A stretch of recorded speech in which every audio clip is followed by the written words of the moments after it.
같이 기도하시겠습니다.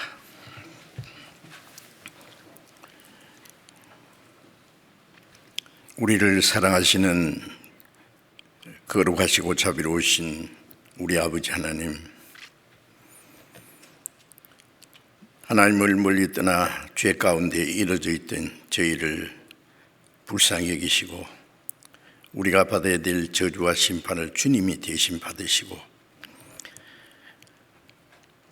아무 공로 없이 구원해 주셔서 하나님의 자녀로 삼아주시고 영원한 하나님 나라에 들어갈 수 있는 복스러운 소망을 주신 그 크신 은혜를 인하여 감사를 드립니다.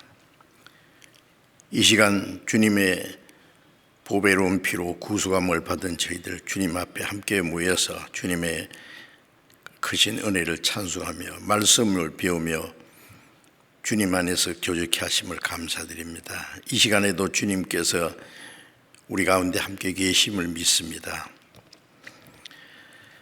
우리 각 사람을 굽어 살피시고 하나님의 자비로운 손길로 붙들어 주시고 각 사람에게 필요한 은혜와 또 말씀으로 우리에게 나타내 주시고 깨닫게 도와주시옵소서. 코로나 온역으로 인해서 함께 모이지 못하고 각 가정에서 말씀을 듣는 모든 형제 자매들 가운데서도 주님이 동일한 은혜를 주시고 자비로운 손길로 붙들어 주옵소서. 전국에 있는 우리 교회, 세계 많은 교회, 어려운 가운데서도 믿음을 지키며 복음을 전하는 모든 형제 자매들 영육간에 지켜주시고 은혜와 진리로 성령의 능력으로 충만케 하셔서 이 어려운 때를 오직 주님을 의지하는 믿음으로 잘 이겨나가고 또 복음을 전할 수 있도록 주님께서 역사해 주시옵소서. 병중 있는 사람들에게 건강을 회복시켜 주셔서 남은 생에 하나님의 뜻과 영광을 위해서 살 수 있는 기회를 허락해 주시옵소서.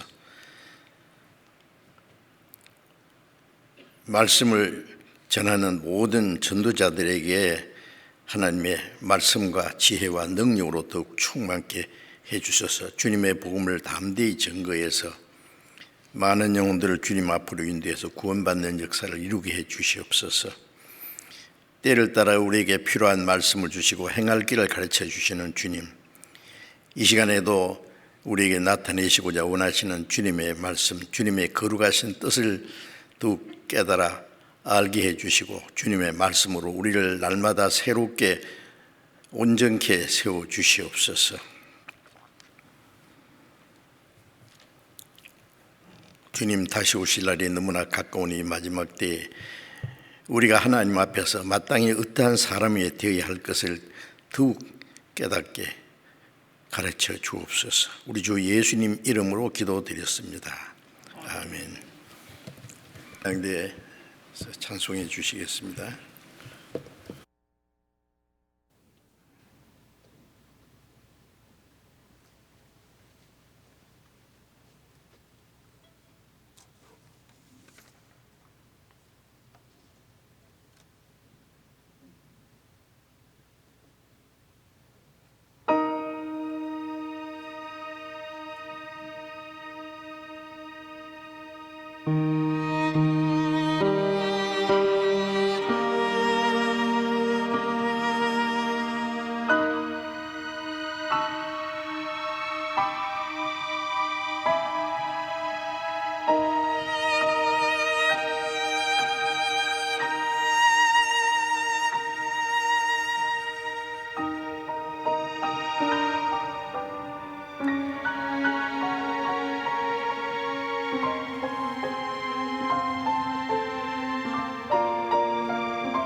전능하신 주여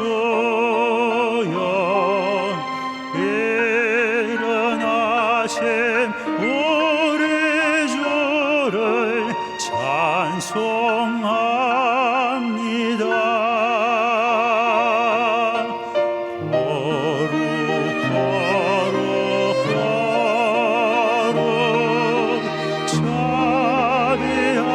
자비하신 주여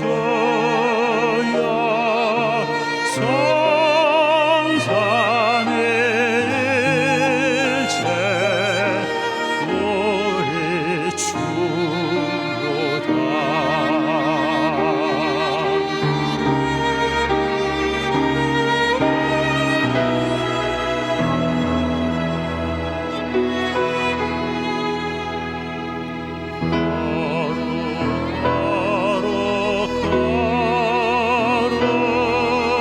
주의 보좌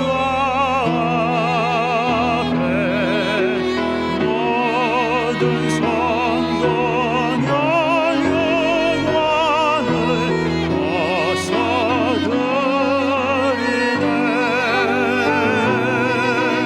천군 천사 모두 주께 굴복하네.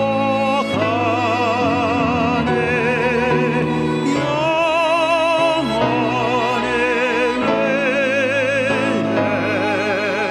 되신 주로다.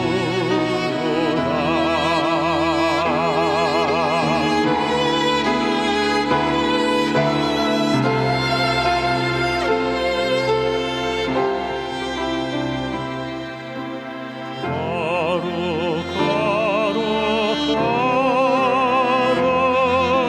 주의 빛난 영광 모든 죄인 어두워 보지 못하네.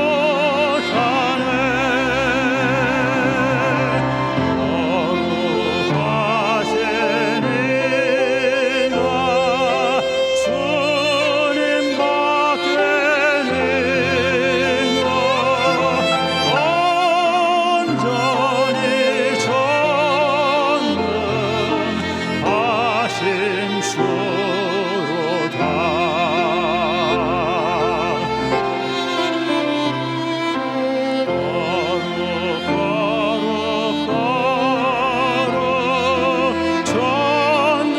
전능하신 주여 전지만물 모두 주를 찬송합니다.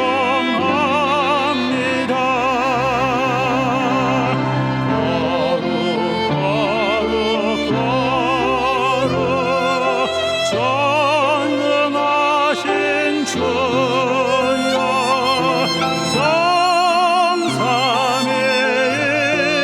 성삼위일체 우리 주로다. 성삼위일체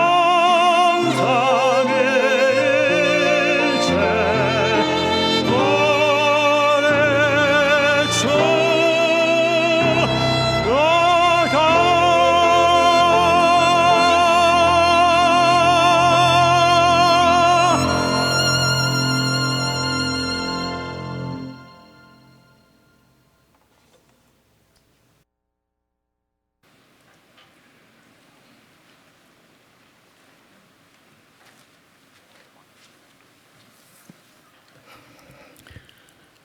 성경 누가복음 2장을 찾겠습니다.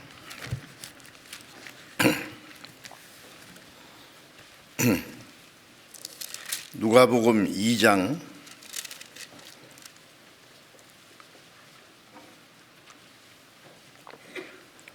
누가복음 2장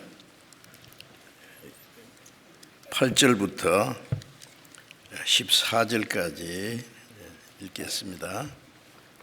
누가복음 2장 8절부터 읽겠습니다.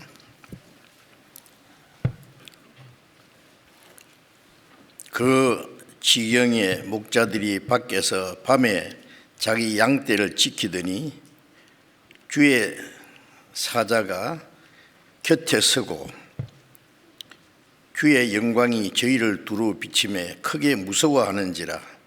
천사가 이르되 무서워 말라.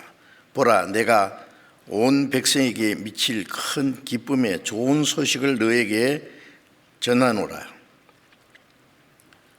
오늘날 다윗의 동리에 너희를 위하여 구주가 나섰으니 곧 그리스도 주시니라. 너희가 가서 강보에 쌓여 구유에 누인 아기를 보리니 이것이 너희에게 표적이니라 하더니 호련히 허다한 천군이 그 천사와 함께 있어 하나님을 찬송하여 가로되 지극히 높은 곳에서는 하나님께 영광이요 땅에서는 기뻐하심을 입은 사람들 중에 평화로다 하니라. 네, 거기까지.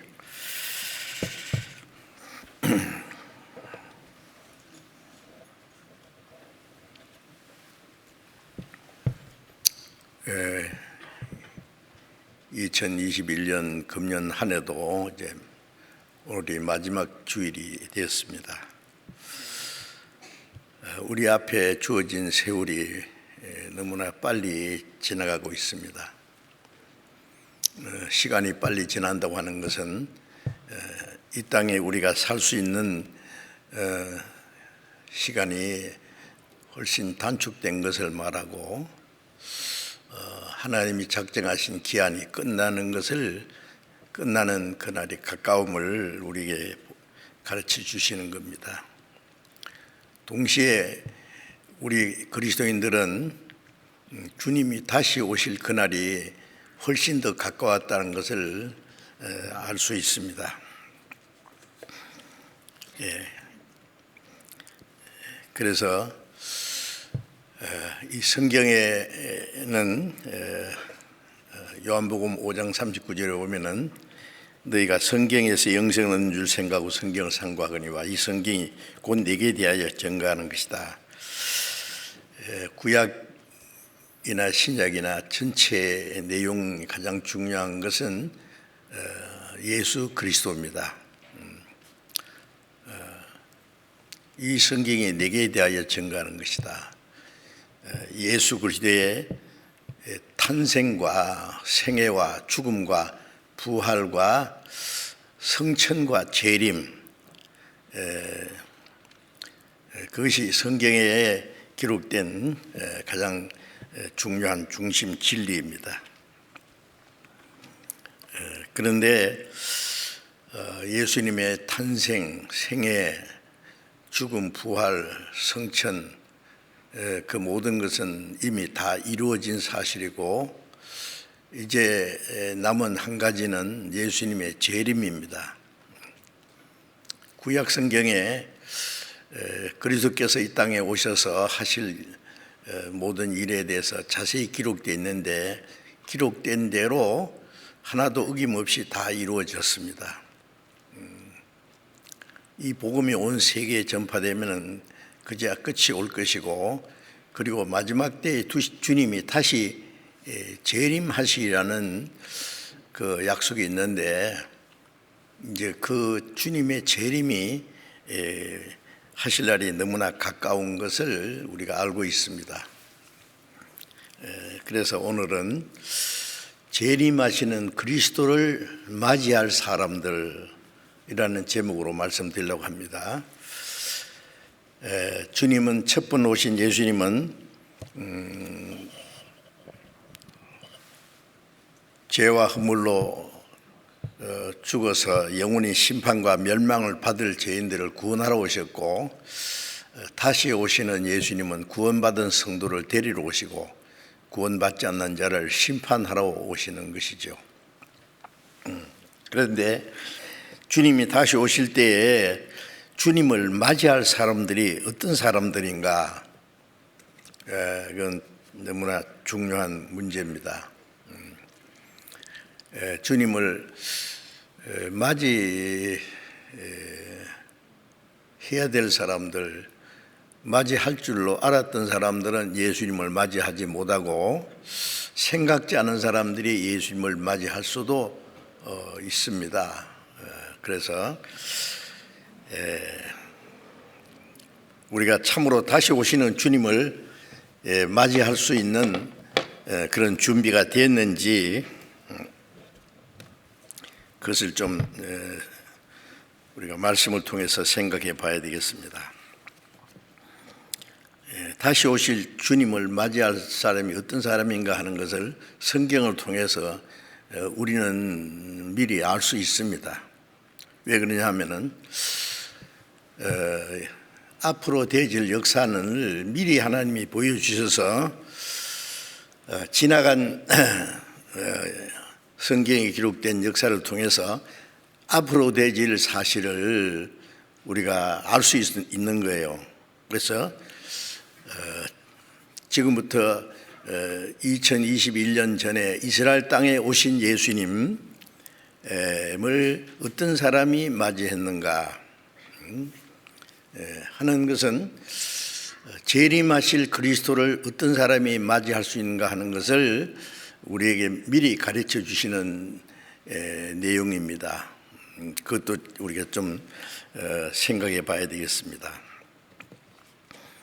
그래서 이제 어제가 이제 12월 25일이 온 세상이 예수님이 탄생하신 날이라고 그 크리스마스라 그러죠. 그런데 우리가 아는 대로 그날은 예수님이 탄생하신 날은 아닙니다. 왜냐하면 성경에는 예수님이 탄생하신 날에 대해서 기록되지 않기 때문에 아무도 알 수 없어요. 그러면 12월 25일은 왜 생겼느냐 하면은 이거는 예수님의 탄생일로 정하기 훨씬 전에 로마에서 그 이교도들이 원래 로마는 여러 신들을 섬기는 다신교 국가였어요. 그래서 이교도들이 하던 그 종교적인 그 풍습을 이제 이어받은 겁니다. 12월 25일은 기독교 대사전에도 있고 세계 백과 대사전에도 동일한 말씀이 있습니다. 그 성탄절의 기원 그러면 다 나옵니다. 자세히. 그것은 처음에 서기 273년에 로마의 오레리안 황제가 태양신 미드라를 섬기는 그 태양신을 섬기는 대축제일이었습니다.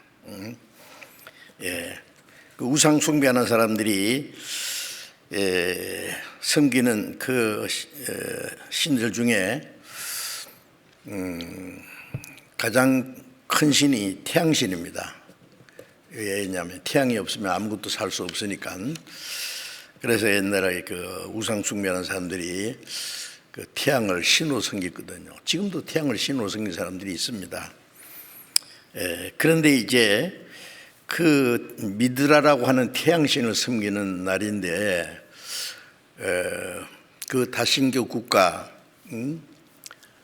기독교를 박해하던 로마가 그 콘스탄틴 황제가 기독교로 개종을 했어요. 콘스탄틴 황제가 전쟁에 나갈 때에 그 꿈에 환상을 봤어요. 십자가 깃발을 들고 나가서 이긴 그걸하고 십자가를 달고 나갔더니 진짜 전쟁에서 이겼어요. 그래서 기독교인이 된 거예요. 황제가 그래서 황제가 기독교인이니까 밑에 신하들과 백성들이 그냥 기독교로 개종을 했어요. 그리고 강제로 침례를 받게 했습니다. 제가 그 현장을 많이 봤거든요. 그리고 그리스도인들을 박해하고 죽이던 로마가 기독교인들에게 아주 특혜를 주고 기독교 종교 지도자들에게 큰 혜택을 줬어요. 그 자세한 내용을 다 말씀드릴 수 없고, 그런데 이제 콘스탄틴 황제가 기독교인이 된 후에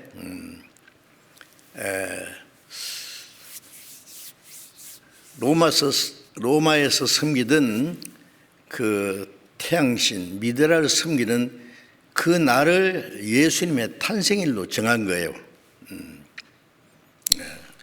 사람들은 이 성경을 믿지 않는 사람들은 보이는 것을 뭘 만들어 놓고 날짜를 정하고 뭐 그런 걸 중하게 여기지 않습니까? 그래서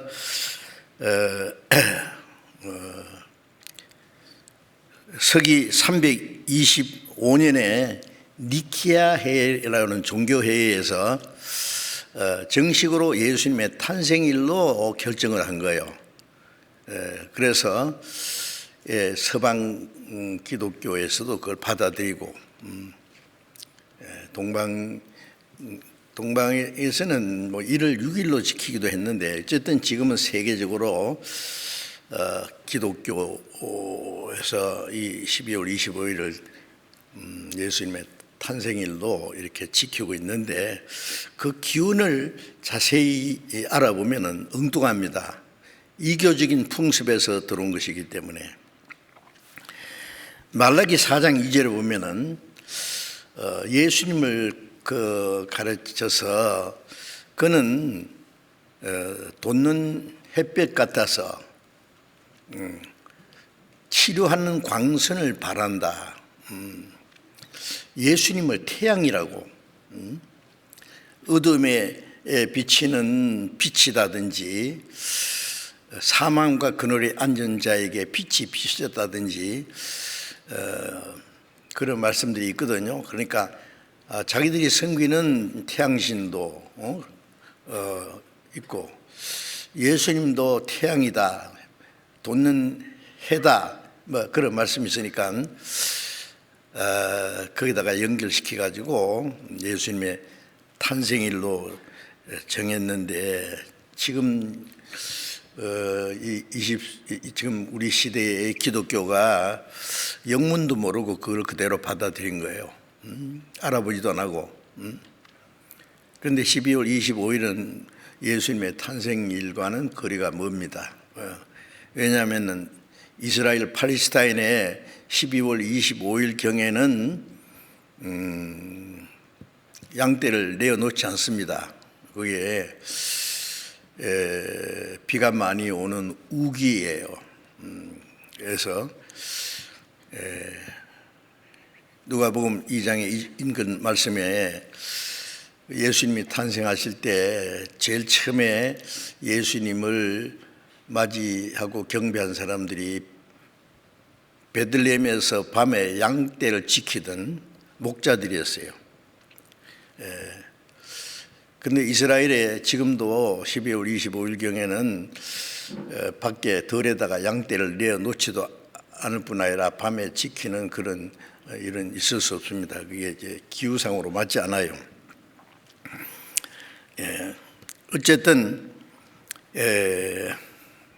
그날은 예수님의 탄생일은 아니지만은 예수님이 탄생하셨다, 사람의 몸을 입고 오셨다는 것은 역사적인 사실입니다. 그래서 처음 오신 예수님을 영접한 사람들이 어떤 사람인지 그런 것을 성경을 통해서 조금 생각을 해보고 다시 오시는 예수님을 맞이할 사람들은 어떻게 해야 될 것인가를 좀 말씀을 통해서 배워야 되겠습니다. 예수님이 초림에 대한 그 예언이 구약에 참 많이 있죠. 이사야 7장 14절에 보면 처녀가 잉태하여 아들 낳을 것이다. 그런데 그 예언이 된 후에 700년 후에 동정녀 마리아 몸에서 예수님이 나셨지 않습니까? 그리고 미가서 5장 2절에 유대 땅 베들레헴아 너는 유대 고을 중에 가정 작을지라도 네게 산 다스린 자 내게로 올 것이다. 그의 근본은 상고의 태촌이라. 베들레헴에서 한 아이가 태어나는데 그의 근본은 태초부터 계시는 분이다. 좀 이상한 말이잖아요. 하나님이 사람의 몸을 입고 오시는 그리스도를 가르치는 것이죠.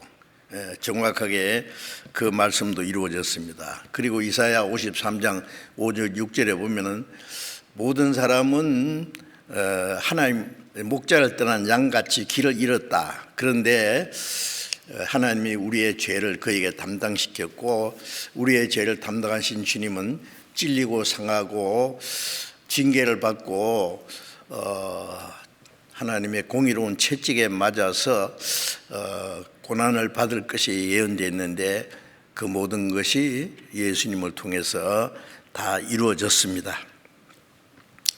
물론 예수님의 재림에 대해서도 구약 성경에 여러 가지 예언들이 되어 있습니다. 시편 2장 6절에 보면은 열방에 분노하며 민족들이 허사를 격려한다. 세상의 관원들이 나서서 그리스도와 기름 부은 받은 자를 대적한다. 이 세상의 마지막 때 세상이 관원들이 세상의 왕들이 세상 모든 사람들이 그리스도를 대적할 것을 말했는데 하늘에 계신 자가 웃으시며 주께서 저희를 비우시리로다. 그때 분노하여 말씀하시기를 내가 나의 왕을 내 거룩한 산에 시온에 세웠다 하시리로다. 철장으로 저희를 깨뜨리며 질그릇같이 부수리라. 하나님이 마지막에 왕을 보내서 이 세상을 철장으로 질그릇 깨듯이 심판할 것을 말씀했는데 예수님의 재림을 가르치는 겁니다. 그리고 또 스가랴 14장 4절에 보면은 예수님이 성천하셨던 그 감람산에 다시 재림하실 걸 그의 발이 예루살렘 앞 동편 감람산에 서실 것이다 라고 기록을 했고 욥기 19장 25절에 보면은 나의 구속자가 살아계시니 그가 후일에 땅 위에 서실 것이라. 구원하시는 주님이 땅 위에 서실 것이다.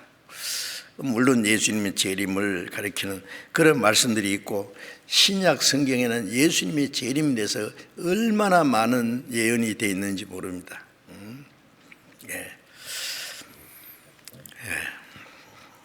그 재림에 대한 예언이 이제 마지막에 이루어지는데 그 날이 주님 다시 오실 날이 우리 눈앞에 너무나 가까웠습니다.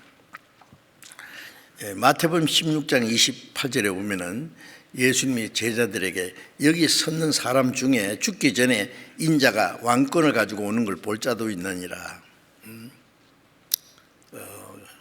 제자 중에서 죽기 전에 주님 재림하시는 광경을 볼 자가 있다 그랬어요. 근데 이상하지 않습니까?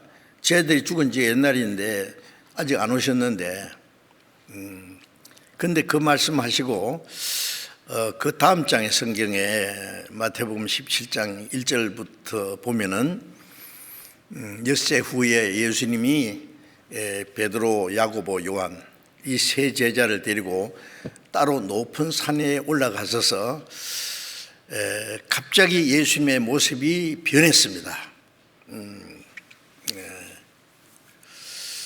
머리가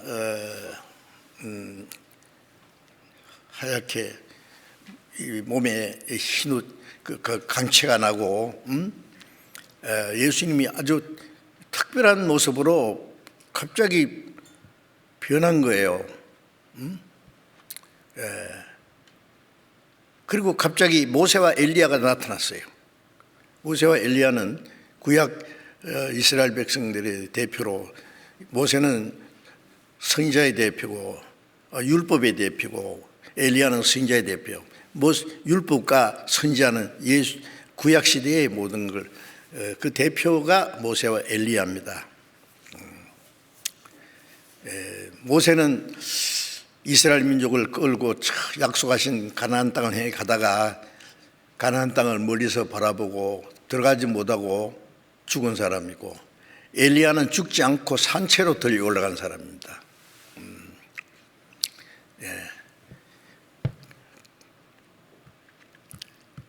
그런데 왜 모세와 엘리야가 나타났을까요? 두 가지입니다. 이제 율법과 선지자에게 증거받으신 예수님이 마지막 이제 우리말로 인계인수를 하는 거예요. 그 모든 것이 이제 예수님이 이루어지도록 예수님이 죽을 것을 의논하셨다 그랬어요. 모세와 엘리야가. 그래서 이제 율법과 선지자에게 증거받은 예수님이 성경대로 십자가에 죽으시고 부활하실 것을 얘기한 거고, 또 하나는 예수님이 재림하실 때 일어날 사건을 보여주신 겁니다. 그래서 베드로후서 1장에 보면은 주님이 강림하신다는 말씀이 사람이 공교하게 꾸민 얘기가 아니다. 우리는 그의 강림하시는 그 광경을 친히 봤다. 베드로는 예수님이 재림하시는 광경을 봤다. 언제? 우리가 그와 함께 거룩한 산에 있을 때 보았노라. 예수님이 높은 산에서 변화된 모습, 그 예수님이 재림하신 광경이에요. 거기서 우리가 그 하나님의 그 음성도 들었다. 이는 내 사랑하는 아들이 기뻐하는 자라는 음성도 들었죠. 그래서 베드로는 그 장면이 예수님이 재림하시는 광경이다. 그래서 내가 죽기 전에 그 예수님의 재림에 대한 문제를 너에게 말할 수밖에 없다. 그랬어요. 미리 하나님은 앞으로 될 걸 미리 보여주지 않습니까? 영화 팬들을 위해서 본 영화가 상영되기 전에 맛배기로 개봉 박두 그러고 미리 보여주는 것처럼 성경에 그런 거 많잖아요. 요한계시록에는 마지막 때 일어날 사건을 다 보여줬고 예수님이 재림하시는 광경도 다 보여주셨어요. 미리 보여주는 겁니다. 예수님이 제 아들에게 보여줬어요. 그 예수님이 변화된 모습은 재림하시는 모습이고, 모세와 엘리야는 주님이 재림하실 때 구원받고 죽어서 주님을 맞이할 사람, 엘리야처럼 살아서 올라가서 맞이할 사람. 에녹도 물로 세상 심판하시기 전에 하나님이 데려가셨잖아요. 그것이 마지막 세상을 심판하기 전에 그리스도인들이 휴거될 것을 미리 보여주신 것이죠. 그래서 데살로니가전서 4장 16절 이하에 보면은 주께서 호령과 천장의 소리와 하나님의 나팔로 친히 하늘을 쫓아 강림하시리니 그리스도 안에서 죽은 자들이 먼저 살아 일어나고, 주님 재림하실 때 구원받고 죽은 사람은 영혼은 낙원에 가 있고 육신은 무덤에 있을 텐데 어떻게 죽었든지 주님 오실 때 다시 살립니다. 요한복음 5장 28절에도 무덤 속에 있는 자들이 다 그의 음성을 들을 때가 안 오니 선한 일을 행한 자는 생명의 부활로, 무덤 속에 있는 자가 선한 일을 한 자는 도덕적으로 착하기 때문에 살아났다는 말이 아니라 구원을 받은 사람은 선하게 살게 돼 있어요. 의인과 악인, 선한 자와 악한 자, 구원받은 그리스도인과 아닌 사람을 구별할 때 말하는 겁니다. 그래서 거듭난 그리스도인들은 생명의 부활로 살아납니다. 그리고 주님 오실 때에 죽은 자들이 먼저 살아나고 그 후에 살아있는 사람, 주님 오실 때 살아있는 성도들, 그들은 호련히 변화돼서 부활한 그리스도인과 함께 공중에서 주님을 영접하게 하시리니, 그리하여 우리가 주와 항상 함께 있으리라. 몇천 메타 공중에서 만나는 게 아니라 이 물질 세계에서 신령한 세계로 들어가는 것을 그렇게 우리 성경에 번역한 거예요. 그래서 그때부터는 주님과 헤어지지 않고 주님과 함께 영원히 살리라. 이 말씀이 그리스도인들의 최대의 소망입니다.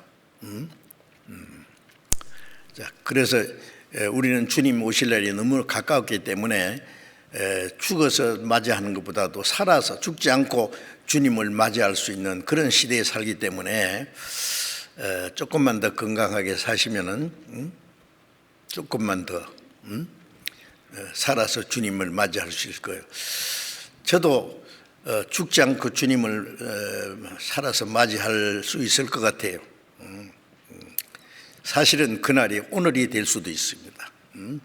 왜냐하면 주님 재림하시기 전에 이루어질 징조는 다 끝났거든 벌써.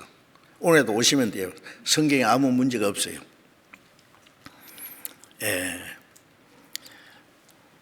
그래서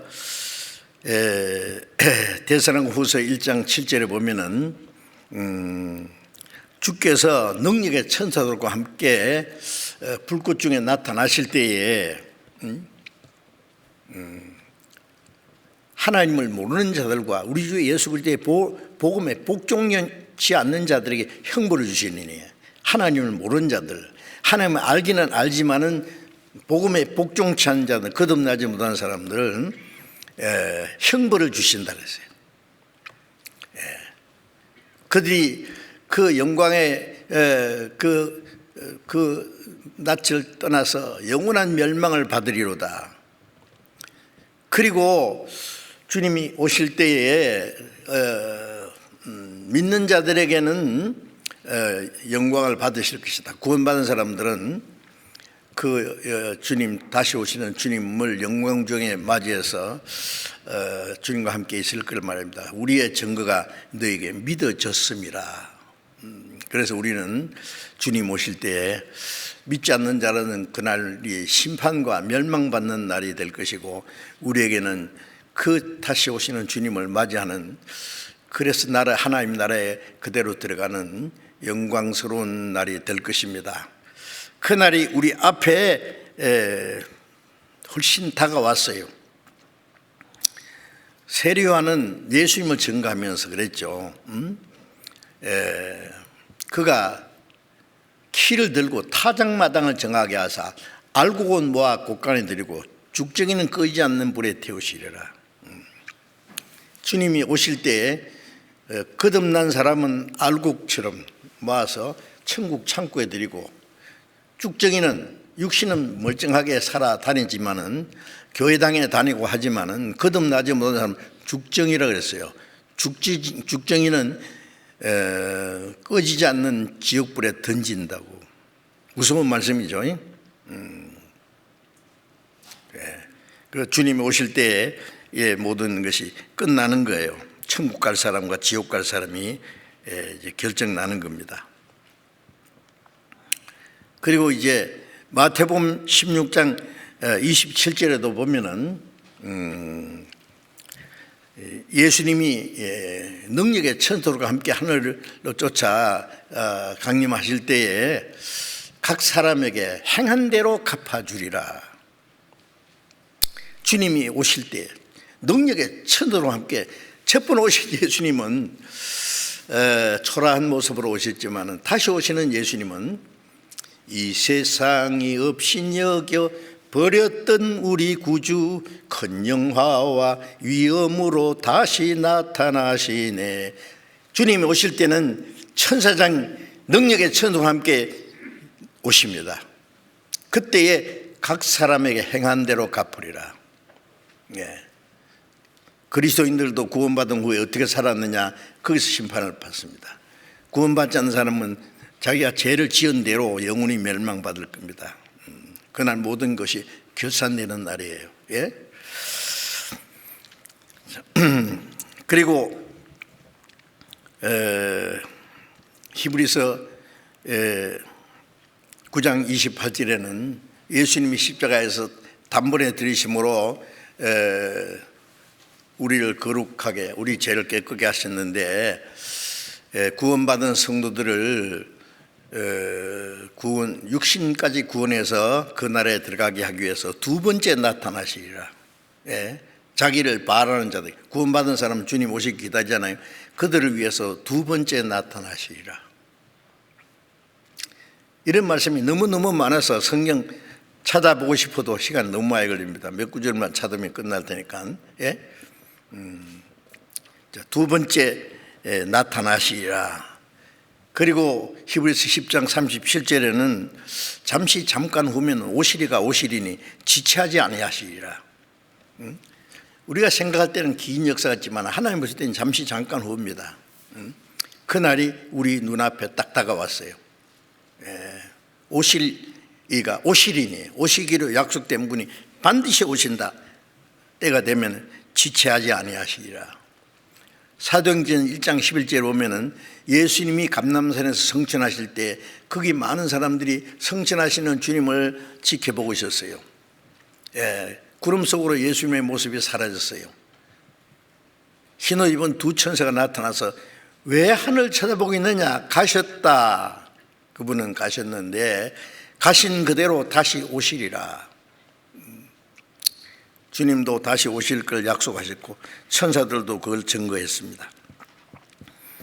그래서 이제 주님이 반드시 오시는데 다시 오실 때 어떤 사람이 재림하시는 주님을 맞이할 수 있을까? 조금 전에 읽었던 누가복음 2장에 보면은 예수님이 베들레헴에 탄생하셨을 때 베들레헴의 그 들판에서 밤에 양떼를 지키는 목자들이 있었다 그랬죠. 밤에 자기 양떼를 지키더니 누가복음 2장 8절에 다시 잠깐 읽겠습니다. 그 지경에 목자들이 밖에서 밤에 자기 양떼를 지키더니 주의 사자가 곁에 서고 주의 영광이 저희를 두루 비치매 크게 무서워하는지라. 천사가 이르되 무서워 말라. 보라, 내가 온 백성에게 미칠 큰 기쁨의 좋은 소식을 너에게 전하노라.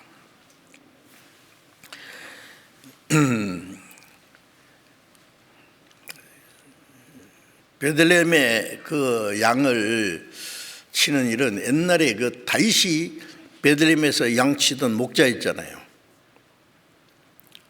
베들레헴에서의 아버지의 양떼를 기르던 이 다윗이 나중에 이스라엘의 왕이 됐어요.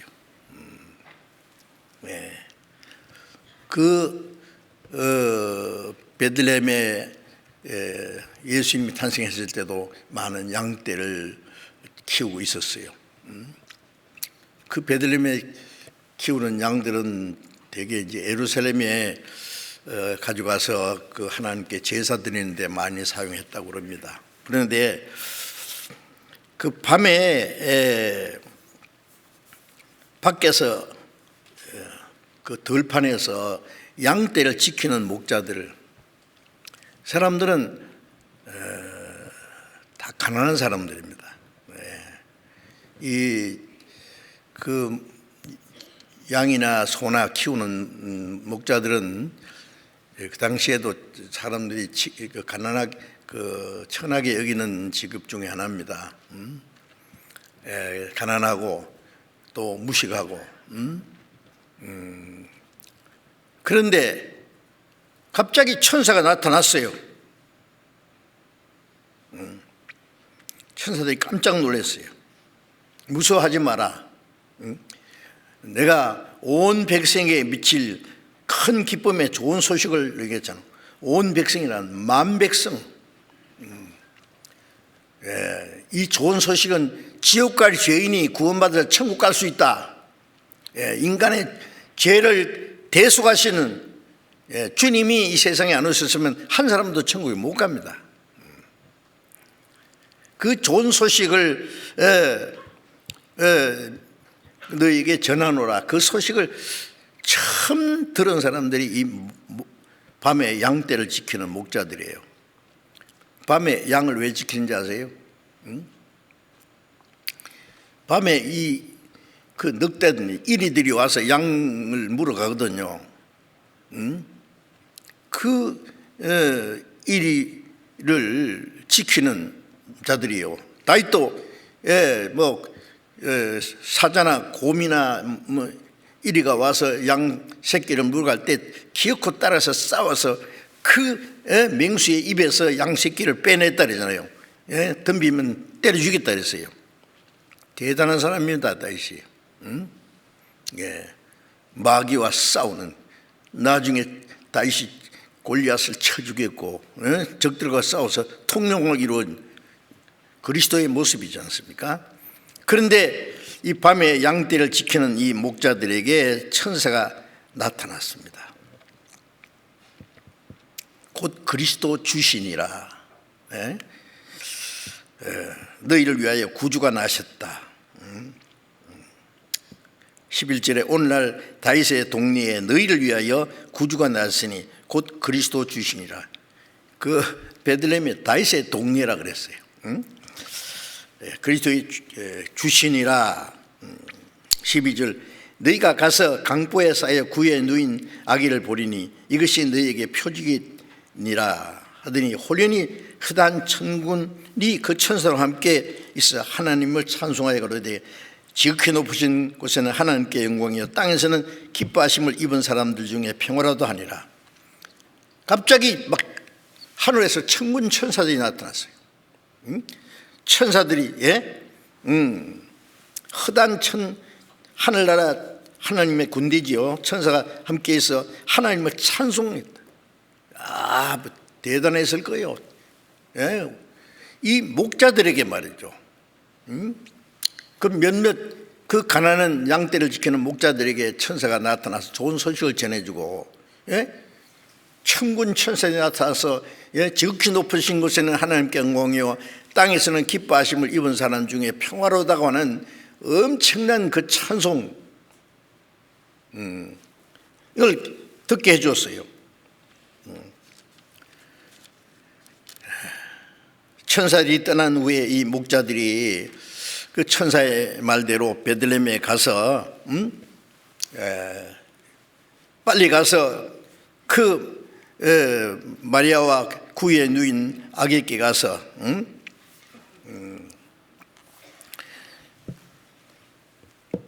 경배하고 사람들에게 그 사실을 전했습니다. 그래서 하나님께 영광을 돌리며 찬송하며 돌아갔다. 이거 놀라운 사건입니다. 이게 간단한 문제가 아닙니다. 왜 이런 일이 있었을까요?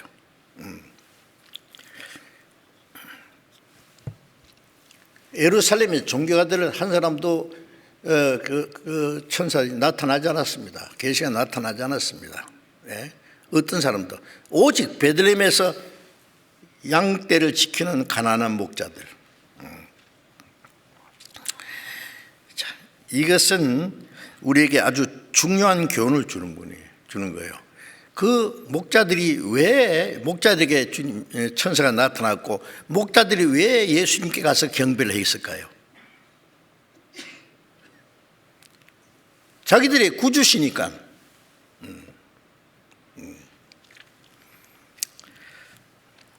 다시 오시는 주님을 어떤 사람이 맞이할 수 있는지 우리가 잠깐 볼 수 있어요.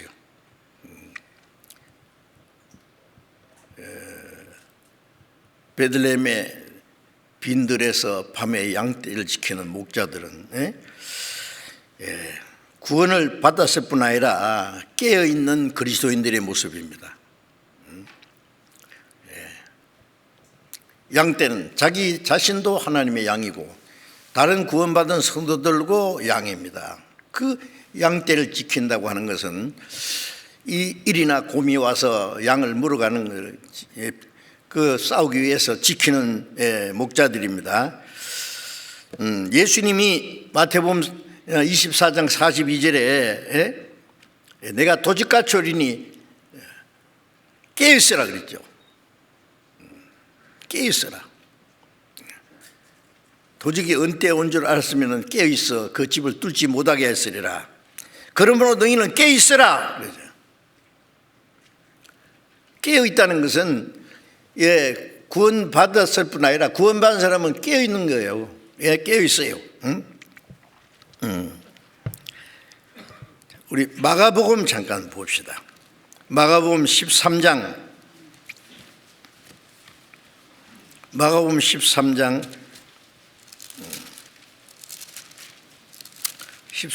잠깐, 13장 33절을 보겠습니다. 마가복음 13장 33절, 주의하라, 깨있으라, 그때가 언제인지 알지 못함이니라. 그날과 그 시는 아무도 모른다겠죠. 그러나 징조는 알 수 있어요. 예. 징조는, 네. 성경의 징조는 자세히 있습니다. 예. 예. 주의하라, 깨어있으라, 그때가 언제인지 알지 못함이니라. 자, 36절 봅니다. 그가 호련히 와서 너희의 자는 것을 보지 않도록 하라. 깨어있으라, 내가 너희에게 하는 이 말이 모든 사람에게 하는 말이니라 하시니라. 이 깨어있으라는 말을 반복해서요. 예. 그가 호련히 와서 너희의 자는 것을 보지 않게 하라. 예. 그럼 잠도 자지 말고 눈 떠 있으란 말이에요. 마음이 깨어 있으란 말이에요.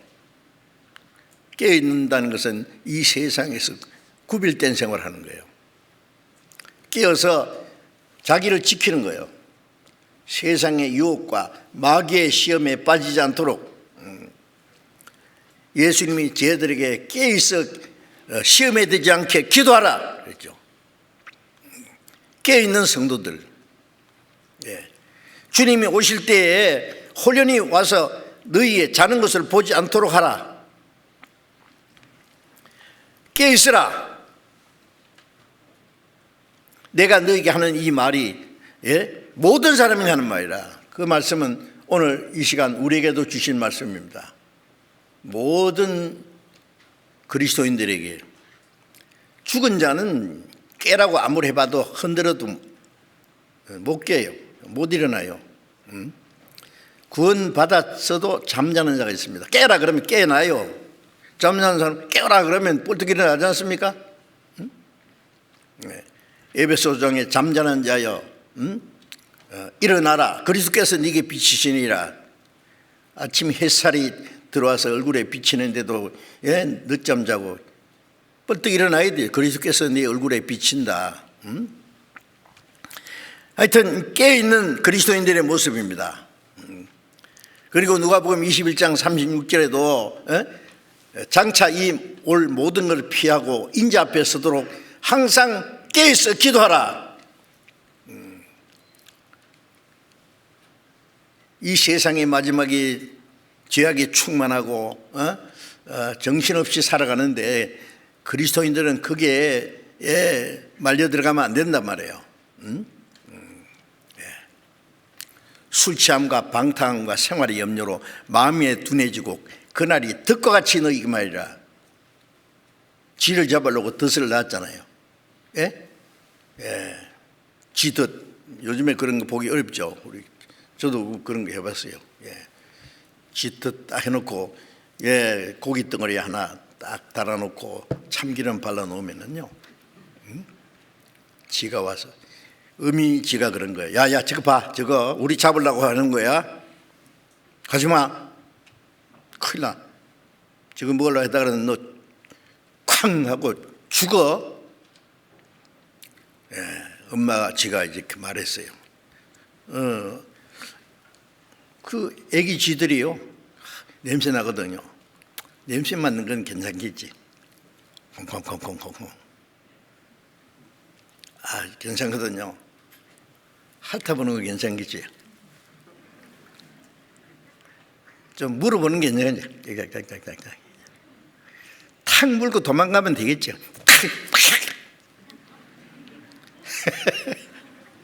재밌습니까?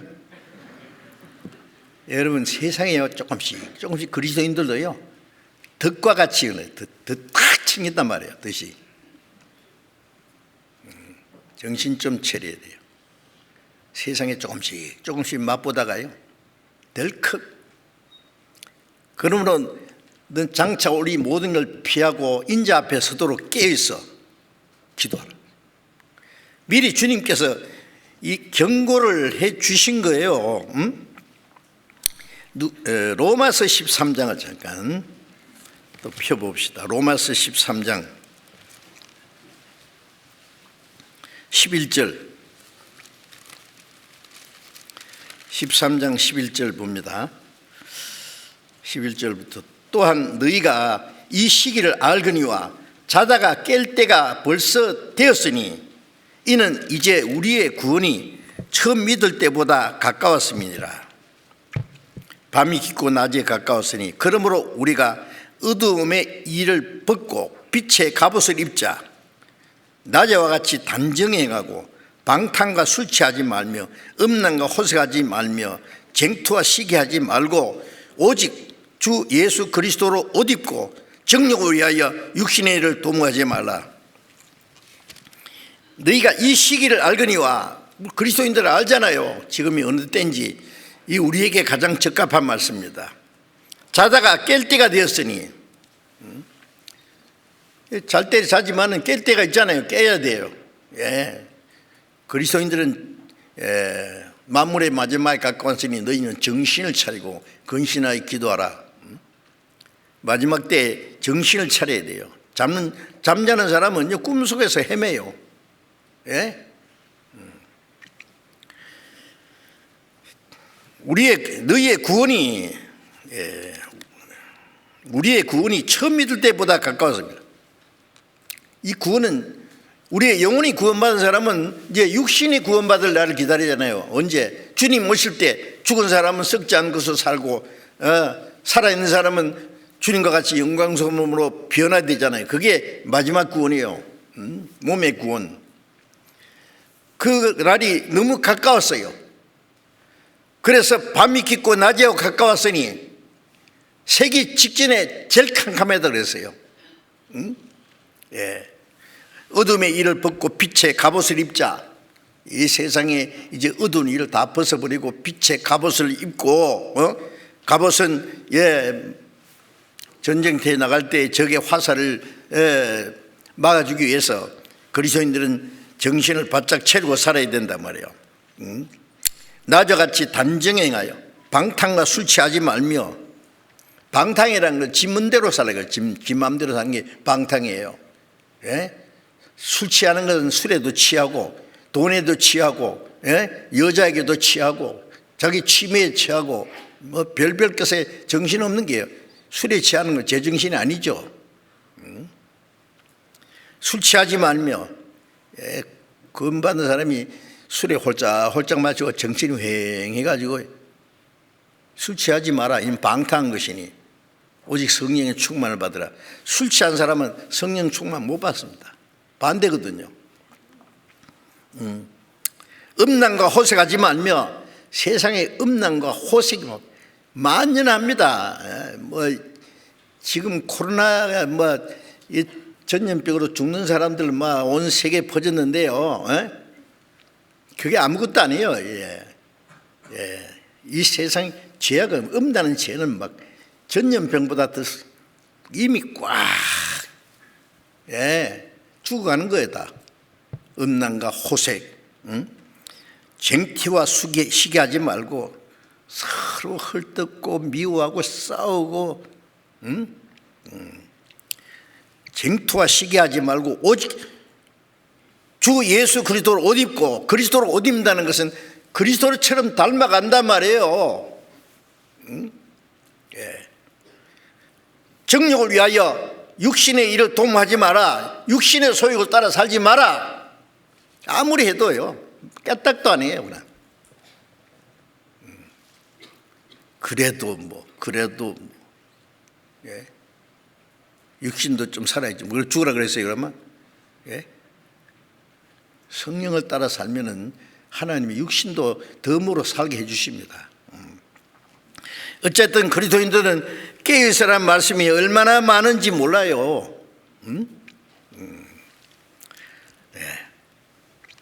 데살로니가서 5장 6절에는 우리는 다른 일과 같이 자지 말고 근신하여 깨어있을지라. 자는 자는 밤에 자고 취하는 자는 밤에 취하되 우리는 낮에 속하였으니 어둠의 일을 벗고 빛의 갑옷을 입자. 근신하여 깨어. 이런 말씀이 막 수도 없이 있어요. 잠언 19장 16절에는 계명을 지키는 자는 자기 영혼을 지키는 자라고 했어요. 깨어있는 것은 하나님의 말씀을 지키는 겁니다. 성경을 듣고 배우기는 배우는데 뭐 많이 배워가지고 자랑하려고 배웁니까? 순종하려고 배우잖아요. 예? 순종하는 생활이 깨어있는 생활이에요. 예?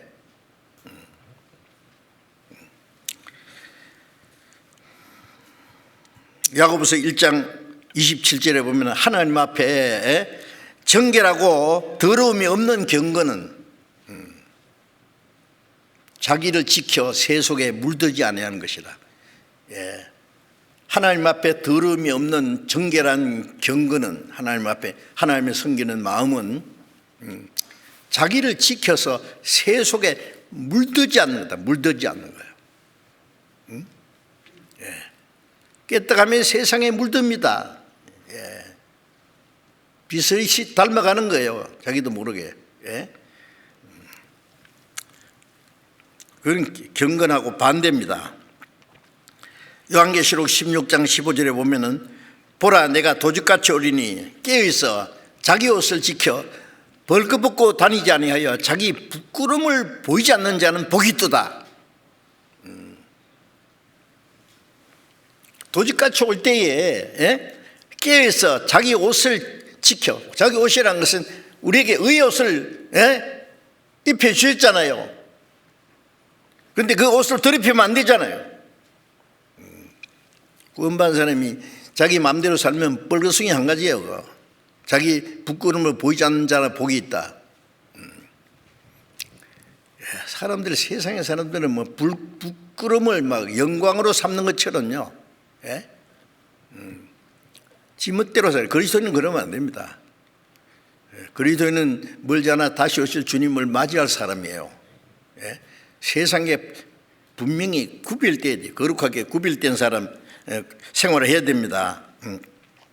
요한계시록 19장 7절 8절에 보면은 어린 양의 혼인기약이 가까웠으니 그 어린 양의 신부가 예비되었으니 빛나고 깨끗한 세마포를 입었다 그랬어요. 그것은 성도들의 옳은 행실이라. 구원받았을 때 주님과 정식 약혼이 된 거예요. 예, 이제 마지막 결혼은 주님이 오실 때입니다. 주님이 오실 때에 어린 양의 혼인 기약이 이르렀다. 신부가 예비되었으니 빛나고 깨끗한 세마포를 입었다. 성도들의 옳은 행식이라. 구원을 받았을 뿐 아니라 그 그리스도인들이 하나님의 말씀을 지키고 순종하는 생활이 빛나고 깨끗한 세마포, 성도들의 옳은 행실이라 그랬어요. 구원받은 사람은 깨끗한 옷을 입은 사람은 연탄 공장에 안 갑니다. 아무데나 털썩털썩 주지 않습니다. 조금만 묻어도 당장 나타나요. 깨끗이, 항상 깨끗하게, 단정하게 살아야 된단 말입니다. 밤에도 자기 양떼를 지키는 목자같이 말이에요. 자기를 지키고 서로 지켜줘야 돼요. 우리가 구원받은 형제 자매들이 그리스도의 몸된 교회 안에서 깨어있어서 자기와 또 하나님의 양들을 지키고 하나님 말씀을 순종하는 그 그리스도인들이 다시 오시는 주님을 기쁘게 맞이할 수 있는 성도들의 모습이에요. 그래서 사도행전 20장 28절에 보면은 그 에베소에 있는 장로들에게 말하기를 너희는 온 양떼를 위해서 또 자기를 위해서 삼가라. 자기뿐 아니라 양떼를 위해서, 부모는 자기뿐 아니라 자기 자녀들 위해서 단정하게 살아야 됩니다. 부모가 잘못하면 자식들도 잘못돼요. 아세요? 교회 말씀을 가르치는 사람들은 단정하게 깨끗하게 깨어있는 생활을 하지 못하면 성도들이 올바로 살겠어요? 서로가 서로를 지켜줘야 돼요, 우리는. 그래서 다시 오시는 주님을 맞이할 수 있도록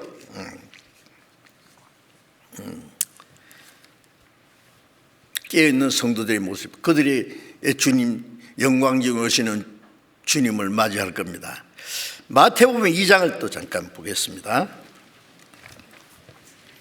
마태복음 2장.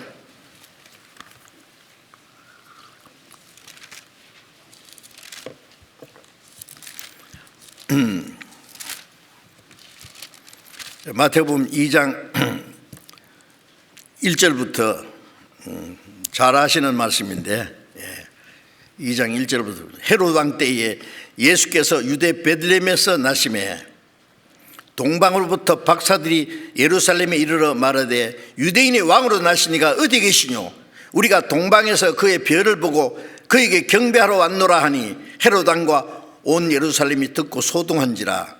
왕이 모든 대제사장과 백성의 서기관들을 모아 그리스도가 어디서 나겠느냐 물으니 가로되 유대 베들레헴에 오니 이는 선지자로 이렇게 기록된 바 또 유대 땅 베들레헴아 너는 유대 고을 중에 가장 작지 아니하도다. 네게 산 다스린 자가 나와서 내 백성 이스라엘의 목자가 되리라 하였음이니이다. 여기 보면은요, 저 동방의 박사들, 그 밑에 보면 점성자들 계세요. 점성자들, 천문학자들이요. 이 사람들이 갑자기 이상한 별을 발견하고 저 별이 필경 이스라엘의 왕으로 나실 분이다. 그래서 예루살렘까지 찾아왔어요. 자, 이 사건을 알려면은요, 왜 이 동방의 별을 연구하는 천문학자들, 박사들입니다. 별을 보고 이스라엘 왕으로 하신 왕이 나신 일이지 그거 왜 거기까지 찾아와요? 여기 바벨론입니다. 바벨론 저쪽에 동방에. 거기에서 예루살렘까지 오려면은요,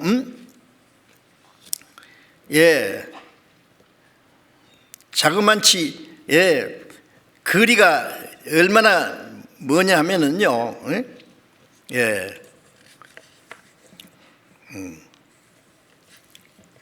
805km라 그래요. 805km. 서울에서 부산 가기 두 배나 되는 거리예요. 얼마나 어려워요. 엄두도 못 낼 거예요, 보통 사람. 산을 넘고 물을 건너. 찬송도 있지요. 동방박사 세 사람 귀한 예물 가지고 산을 넘고 물을 건너 별 따라 왔도다. 자, 그런데 이걸 알려면은 요 배경에 이스라엘 사람들이 기원전 586년에 하나님의 율법을 범함으로요, 솔로몬이 성전 다 불타버리고 몽땅 바벨론에 포로 잡혀갔지 않습니까? 시대 여왕을 자식들 다 죽이고 눈을 빼가지고 쇠고랑이 잡아서 끌고 왔어요. 그때부터 70년 동안 포로 생활했어요. 이스라엘 사람들이 죄를 지음으로 이방 세력에 붙여서 철저히 망했지만은 망한 것만 아니라 바벨론, 페루시,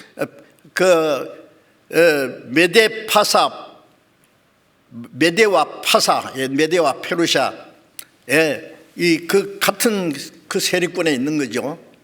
그게 살면서 하나님을 증거할 수 있는 기회가 있었어요. 이사야 53장 보면 하나님 이스라엘 백성에게 너희는 나의 증인이라.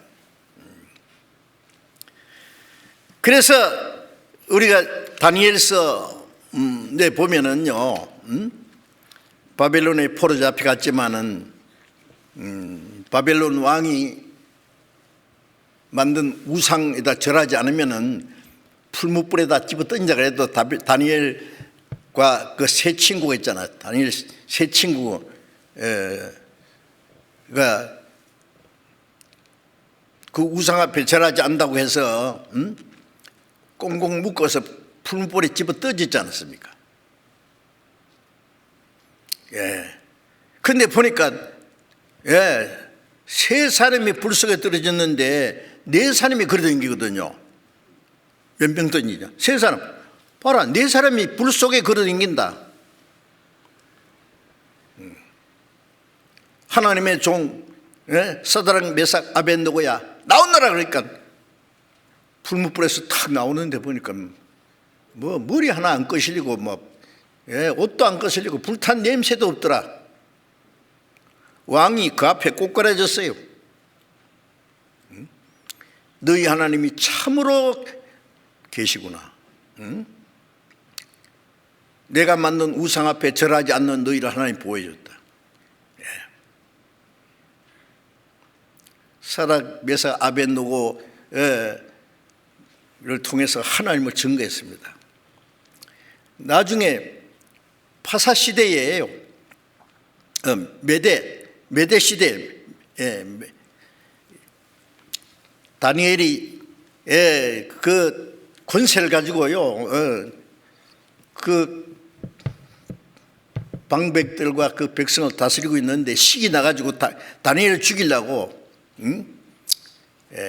모함을 해가지고 왕 외에 다른 신을 섬긴다고 해서 잡아가지고 사자굴에 집어 던진 거 아시죠? 왕이 그렇게 아끼는 그 다니엘의 사자굴에 그 가면 막 뼈도 안 남아요. 밤새도록 왕이 슬퍼하고 잠도 못 자고 새벽에 슬픈 음성으로 지극히 높으신 하나님의 종 다니엘아, 하나님이 너를 사자 입에서 건져 주시더냐? 다니엘이 예 그랬습니다. 사자가 근처 오지도 못해. 하나님이 날 지켜줬습니다. 끌어냈죠. 그리고 다니엘을 모함했던 사람 집어 던지니까 땅에 떨어지기도 전에 굶주린 사자들이 막 뼈까지 다 없어뜨렸어요. 다니엘을 풀무불에 집어 넣을 때 말이죠, 잡던 사람도 다 불타버렸잖아요. 얼마나 뜨거운지. 다니엘의 하나님에 대해서 설만한 자들을 다 죽여버리고 그 집을 변소로 만들겠다고. 하나님을 증거할 수 있는.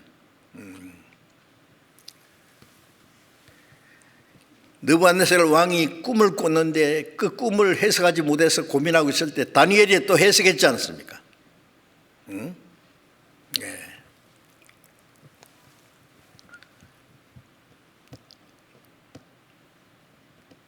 그리고 느부갓네살의 아들 벨사살 때 예루살렘 성전에서 하나님을 섬길 때 사용하는 그릇들을 가져와 그 그릇을 가지고 술을 마셨잖아요. 갑자기 벽에 손만 나타나서 매네매네 되길 우발하신 떠났어요. 지금 무슨 말이냐 저게? 지금 뭐야 저게? 다니엘이 해석해 줬잖아요. 그날 벨사살 왕은 죽었어요. 하여튼 몇 번씩이나 하나님을 증거할 수 있는 기회가 있었어요. 그 외에도. 그래서 포로 생활 중에도 하나님이 이스라엘 민족은 죄 때문에 망했지만은 그 하나님은 살아계신다. 천지를 창조하신 하나님.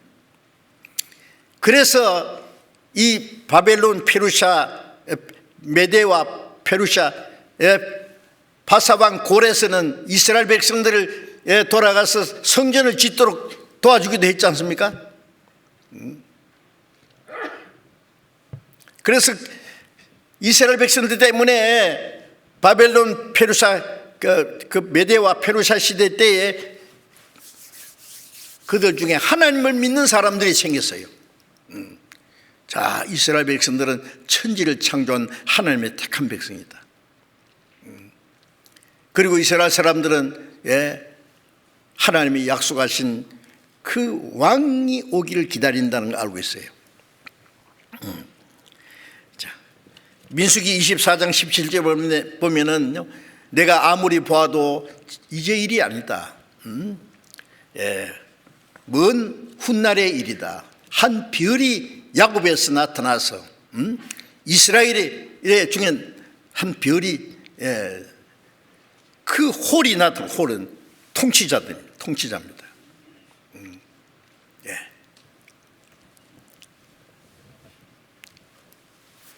이 바벨론이나 이 페르시아 시대 때요, 그 천체를 연구하는 학자들은요, 하늘에서 무슨 징조를 찾았어요.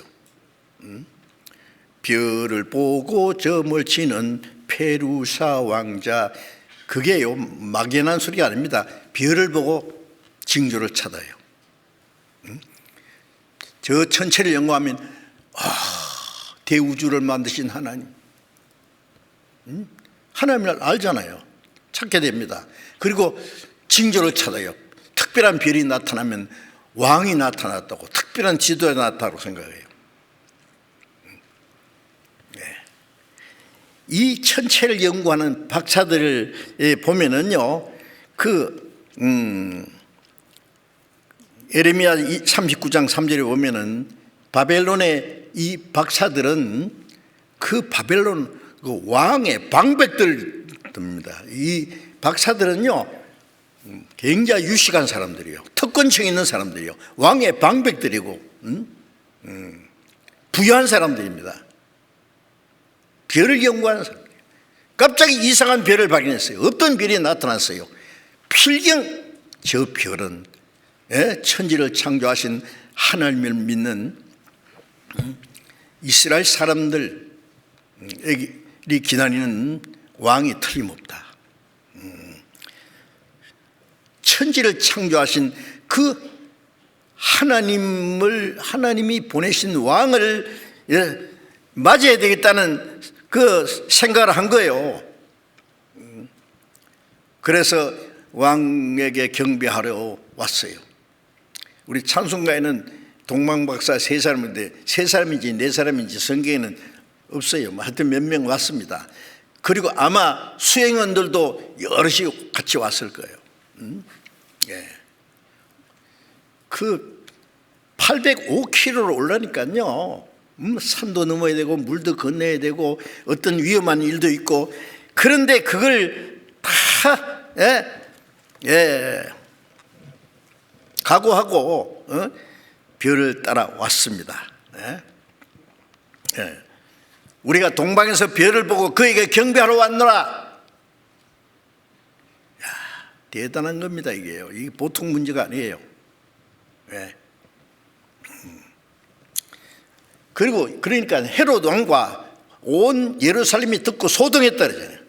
난리 났어요. 이스라엘 백성들은 왕이 오기를 기다리거든요. 근데 헤롯 왕은 내가 왕인데 또 왕이 와? 왕이 나타나면 죽여버리겠다며 가만 안 놔둔다. 왕이 나타났다니까 자기 왕위를 뺏을 왕이 나타난 줄 알고 소동했고, 백성들은 자기들이 기다리는 왕이 왔다니까 이 정신없는 사람들이 이게 아니고 참 원래 바벨론의 박사들, 그 일행들이 와서 우리가 그에게 경배하러 왔다니까 이 미친 사람들이 이게 아니잖아요. 또 난리 났어요. 헤롯 왕이 제사장과 그 서기관들을 불러서 그리스도가 어디서 났냐? 이 사람들 성경 박사요. 서기관들이 유대 땅 베들레헴입니다. 미가서 5장 2절을 탁 갖다 댔어요. 베들레헴에서 한 목자가 난다 그랬습니다. 한 다스린 자가 나와서 내 백성 이스라엘의 목자가 되리라 했습니다. 그래서 박사들을 불러서 별이 나타나는 때를 자세히 묻고, 왜 이 박사들이 이 예루살렘 밖에서요 이 별이 나타났다 사라졌다 했을 거예요. 뭐 자기 생각대로 이스라엘 왕이니까 당연히 예루살렘에 날 거라고 생각했죠. 예루살렘에. 그거는 예루살렘에 간 건 잘못이에요.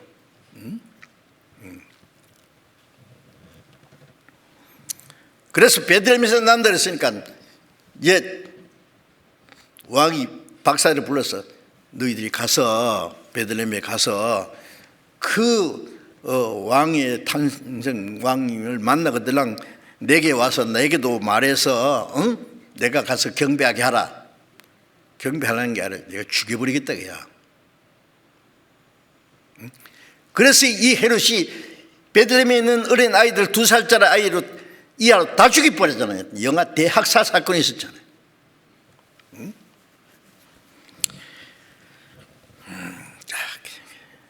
그런데 문제는요,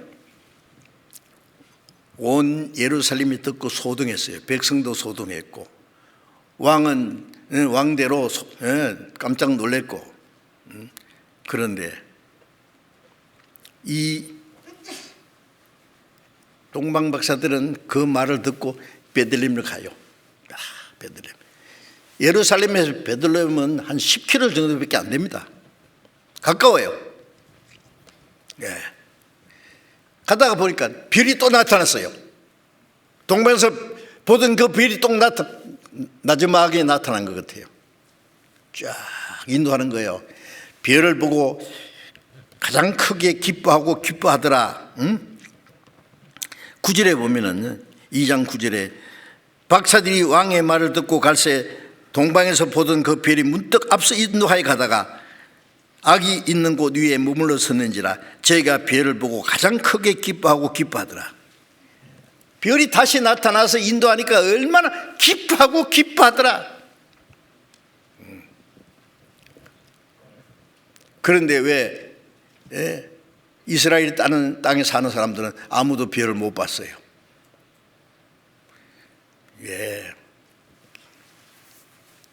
왕으로 오실 그 주님을 간절히 고대하는 사람들의 눈에만 나타나는 거예요. 제사장들, 서기관들, 그 사람들 베들레헴에 찾아간 사람 있어요?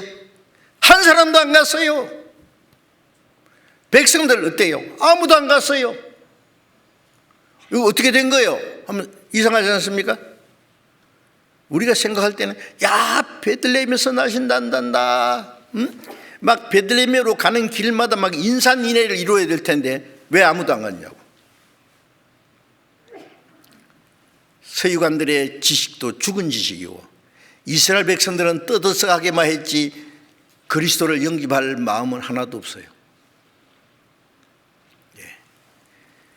지금하고 얼마나 닮았는지 몰라요. 지금 기쁘다 구주 오셨네 만백성 맞으라. 자기는 맞이하지도 않으면서요. 그날 막 즐기고 춤추고 노래 부르고 온 소동을 했지만은 그리스도를 영접하는 사람이 있어요? 그리스도는 지금 마음에 영접해야 돼요. 영접하는 자, 그 이름을 믿는 자. 자기 때문에 자기 백성이 영접지 않았다고 요한복음 1장 11절에 영접 안 해. 아무도 안 갔어요. 동방 박사들만 갔어요. 그래서 아기 있는 곳 위에 머물러 섰는지라 11절에 집에 들어가 아기와 그 모친 마리아에 함께 있는 것을 보고 엎드려 아기께 경배하고 보배합을 열어 황금과 유황과 몰약을 애물로 드리니라. 꿈에 헤로데게로 돌아가지 말라 지시하심을 받아 다른 길로 고국에 돌아가니라. 예수님이 베들레헴에 났지만은요, 이 동방박사들이 갈 때는 시간이 꽤 걸렸어요. 얘는 구유에서 목자들은 구유에 나신 예수님을 영접했지만은 이 동방박사들은 그때 어느 집에 예수님이 계신데 그 집 안에 들어가서 예수님을 영접했는데 천주교인들도 표현하면 마리아에게 덥석 절을 했을 거예요. 마리아에게 절 안 했습니다. 아기께 경배했습니다. 깐난 아기께 경배했어요. 이분이 왕으로 나신 분이다.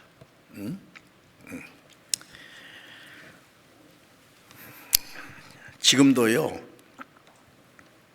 주님 오시기를 사모하는 사람들을 위해서 얼마나 많은 징조를 보여주었잖아요. 자연계를 통해서, 또 정치적인 사건을 통해서, 세계에 일어나는 많은 사건들을 통해서 이런 일이 되는 것보다 인자가 가까이 문 앞에 이런 줄 알라. 무화과 나무가 잎사귀에 나오면 여름에 강한 걸 알듯이 이스라엘이 독립하는 걸 보면은 주님이 오실 날이 가까운 줄 알라. 문 앞에. 지금부터 약 70여 년 전에 이스라엘이 독립했지 않습니까? 이 세대가 지나기 전에 이스라엘이 독립된 때부터 그 시대 사람들이 살아있을 때 주님 오신다고 했는데 어느 시대예요? 우리 시대잖아요.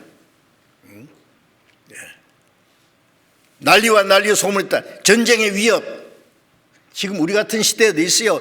강대국의 8나라, 지금 북한까지 합해서 9나라에 그러면 핵무기를 가지고 지금 불장난하려고 그래요. 지금 전쟁 터지면 30분 만에 이 세상은 다 끝납니다. 아십니까? 그런데 사람들이 그거 생각 안 해요. 설마 성경에 마지막 핵전쟁이 난다고 기록되어 있습니다.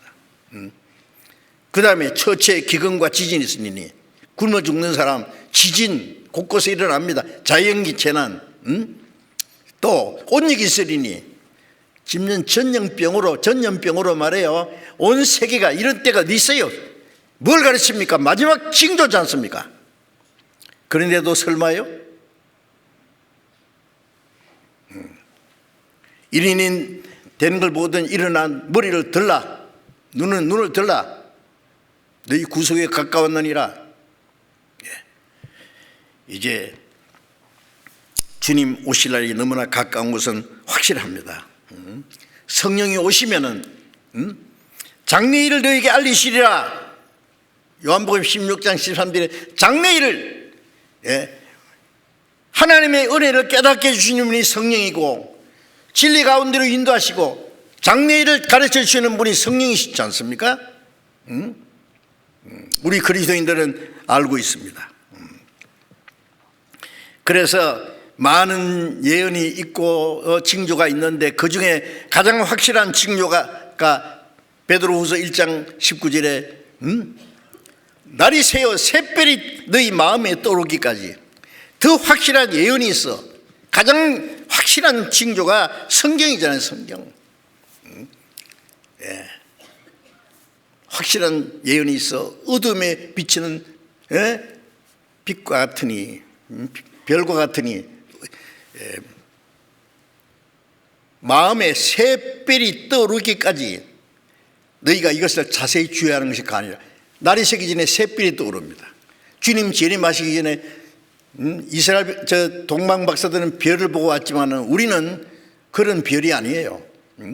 그들은 성경이 없었어요. 그러니까 하나님의 별을 통해서 나타났죠. 우리는 성경을 통해서 별이 마음에 떠오르게, 마음에 떠오르게 깨닫는단 말이에요. 확실히 성령의 가르침으로 주님 오실 날에 가까운 것을 깨달은 사람들은 살아가는 방법이 다릅니다.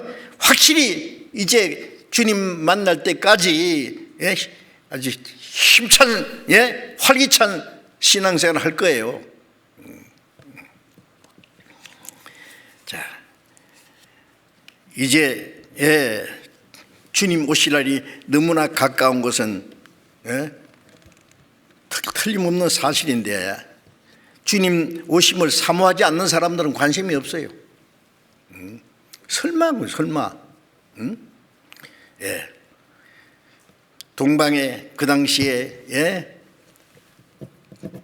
페르시아 쪽에서, 예? 예루살렘까지 찾아온 사람들, 약대를 타고 왔는지 말을 타고 왔는지 하여튼 멀리, 예? 얼마나 고생을 했는지 몰라요. 오랜 기간에 걸쳐서 일편단심, 예? 왕을 맞이하려고 하는 그 마음을 가지고, 그렇기 때문에 하나님이 그들에게 끝까지, 예, 인도하셨습니다. 예? 이제, 예, 주님 다시 오심을 사모하는 사람들은 성령의 인도하심이 있습니다. 예. 이 땅의 어떤 시험도 이기고 고난도 이기고, 예? 영광의 주님을 맞이하기 위해서 어떤 환난과 고난이 있을지라도 끝까지, 예, 찾아갈 거예요. 골로새 3장 4절에 보면은, 우리의 생명이신 그리스도께서 나타나실 그때에 너희도 그 영광 중에 나타나리라. 주님이 영광 중에 오실 때 우리도 주님의 영광에 중에 함께 나타날 것이기 때문에 우리는 그날을 사모합니다.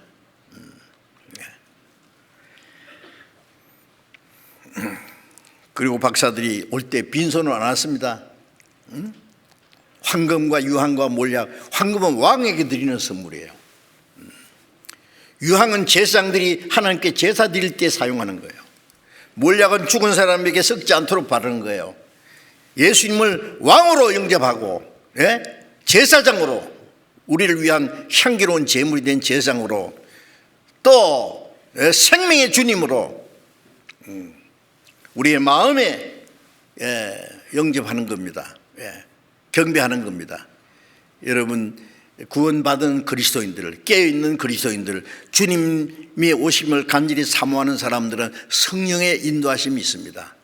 예, 깨달음을 줄 겁니다. 예, 그리고 주님 다시 오실 날이 너무나 가까운 것을, 그 별을 발견하듯이 그 별이 마음에 떠오르기까지, 예, 떠오르기까지.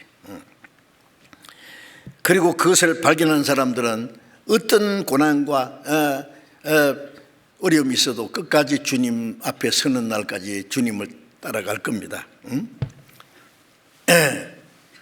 박사들은 그에게 경배하고, 그 다음에 꿈에 헤롯에게 돌아가지 말라 지시함을 받고 다른 길로 고국에 돌아갔습니다. 하나님이 이 동방 박사들을 돌아가는 까지 다 하나님이 인도했어요. 왜? 가서 헤롯 왕이 돌아가면은요, 군대를 걸고 와서, 예, 예수님을 죽일지도 몰라요. 예. 디도서 1장 14절 보면 진리를 순종하지 않는 자의 명령을 쫓지 않게 하려 합니다. 거짓된 종교가들, 예, 이 제사장들, 서기관들 성경을 알았지만은 어디다 써먹었어요? 예수님을 영접하는 데는, 그리스도를 영접하는 데는 하나도 소용없었고, 예? 헤롯 왕이, 예, 예수님을 죽이도록 그 뉴스를 가르쳐 준 거예요. 물론 예수님은 애굽으로 피란 옮기셨기 때문에 죽지 않았지만은 베들레헴에 있는 아이들, 영아들이 다 죽었어요.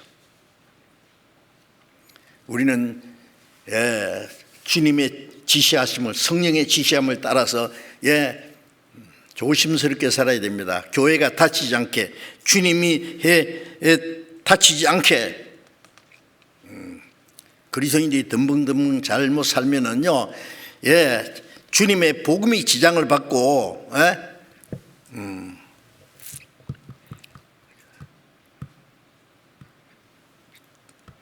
하나님의 역사가 큰 해를 입는 거예요. 성령의 인도하심을 따라 살아야 됩니다. 예. 이스라엘 백성들이 그리스도를 배척한 이유 중에 중요한 것이, 왜 하나님 이스라엘 백성, 다른 베들레헴에서, 예, 양치는 가난하고, 그 천한 사람들을 가장 가까이 있는 사람들, 성령의 인도가 나타났죠. 멀리 있는 동방 박사들에게도 성령의 인도가 있었어요. 에베소 2장에 보면은 가까운 데 있는 자들이나 멀리 있는 자들에게 평화를 전했다. 가까운 데 있는 자는 유대인이고 멀리 있는 자는 이방인이고, 똑같이 성령의 인도하심이 없는 사람은 주님을 영접하지 못했습니다. 구원받을 때도 성령의 인도하심, 가르치심, 신앙생활도 성령의 인도를 따라서, 다시 오시는 주님을 맞이할 사람도 성령의 인도를 받고 사는 사람들. 이스라엘 사람들은 그리스도를 기다리기는 했지만 왕으로 오시는 메시아, 로마를 정복하고 이스라엘 독립시키는 메시아, 육신적인 문제, 현실적인 문제를 해결해 주는 메시아를 기다렸기 때문에 주님은 그들에게 나타나지 않았습니다. 20세기 후반기에 미국의 세 개의 기독교의 대표들이 모여가지고 뭘 의논했는지 아십니까? 신문에 나왔습니다. 20세기 기독교의 사명은 현실 문제를 해결하는 거다. 정의를 구현하고 사회를 구원하고, 약한 자, 가난한 자를 돕고, 현실 문제를 해결하는 것이 기독교의 사명이라고 했어요. 그들은 영혼 구원에 대해서는 관심이 없어요. 지금 교회 다니는 사람들, 사람이 거듭나지 않으면 하늘나라 볼 수 없다는데 관심이 있습니까? 관심 없어요. 자기 영혼에 대해서는 심각하게 생각 안 해요. 다시 오시는 주님을 맞이할 그 준비도 안 돼 있어요. 사모하는 마음 없어요. 그 성령 인도는 없어요. 이 거짓된 종교가들, 소경인도 하면 둘 다 구덩이 빼, 소경 때 있는 줄 알았더니 그냥 따라가는 거예요. 소경이 조롱소리만 들고 따라가시듯이. 불쌍한 사람들입니다. 깨어있는 사람들, 간절히 메시아를 기다리는 사람들, 말씀을 사모하는 사람들이, 성령의 인도하심을 받는 사람들만 다시 오시는 그리스도를 영접할 겁니다. 우리는 주님 오실 날이 너무나 가까웠어요. 깨어 있어야 됩니다. 주님 오심을 간절히 사모해야 됩니다. 그리스도인들이 이제는 합당한 생활을 해야 됩니다. 어떤 고난과 어려움이 있어도 주님을 맞이할 준비를 하고, 성령의 다스리심과 인도하심을 받고 하나님의 영광 안에서 살아야 됩니다. 우리의 가장 귀한 보배를 주님께 바쳐야 됩니다. 동방박사들처럼. 그런 사람들에게 주님이 오셔서 우리로 하여금 그 영광에 참여하게 하실 겁니다. 우리도 언젠가 주님이 오실지라도 주님을 맞이할 수 있는 준비하고 깨어있으라고. 얼마나 당부하셨습니까? 주님 앞에 설 때에 우리 마음대로 산 사람, 부끄러움을 보이지 않는 자가 복이 있다 그랬죠. 단정하게 순종하면서 그 영광에 참여할 사람으로 합당하게 살아야 되겠습니다. 기도하겠습니다. 자비로우신 우리 아버지 하나님, 이 마지막 때에 우리를 구원해 주신 은혜 감사합니다. 이 땅에는 죄악이 충만합니다. 이 땅에는 진정한 행복도 소망도 없는 줄 압니다. 우리는 다시 오실 주님만 사모합니다. 주님이 오실 때 그 주님과 함께 그 영광에 참여할 그날을 간절히 사모합니다. 깨어있는 목자들처럼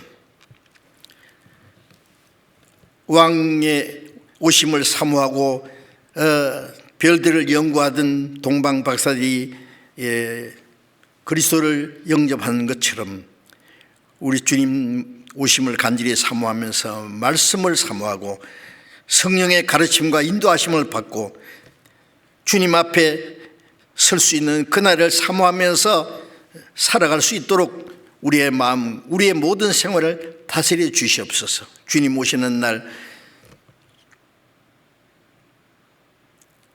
주님 칭찬과 영광에 참여하기에 부족함이 없는 사람들로 구별될 수 있도록 우리 모두를 주님 붙들어 주시고 인도해 주옵소서. 한 사람도 이 거룩한 무리에서 이탈되지 않도록 다시 오시는 주님을 영접하는 사람, 영접하지 못하는 사람이 없도록 주님께서 우리의 남은 삶을 다스려 주시옵소서. 우리 주 예수님 이름으로 기도드렸습니다. 아멘.